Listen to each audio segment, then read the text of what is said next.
જન્માષ્ટમીના પાવન પર્વ નિમિત્તે રાજકોટમાં આયોજિત કૃષ્ણ મહોત્સવની 40મી શોભાયાત્રા દરમિયાન બે જૂથો વચ્ચે મારામારી થતા વાતાવરણ તંગ બન્યું હતું। જોકે ઘટનાની જાણ થતાં જ પોલીસ કાફલો તાત્કાલિક સ્થળ પર પહોંચી ગયો હતો અને પરિસ્થિતિને થાળે પાડી હતી। આ ઘટનામાં 4 શખ્સો નશીલા હાલતમાં હોવાનો આરોપ લગાવવામાં આવ્યો છે।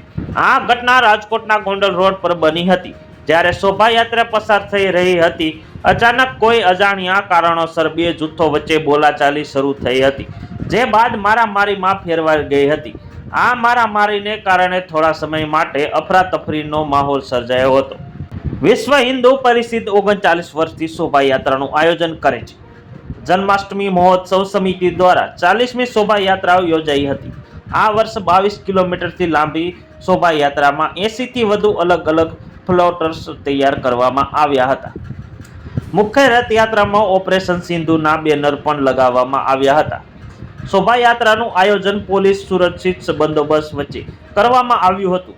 તેમ છતાં આ ઘટના બનતા પોલીસે તાત્કાલિક કાર્યવાહી કરી મામલો શાંત પાડ્યો હતો। આ ઘટના અંગે પોલીસ વધુ તપાસ હાથ ધરી છે।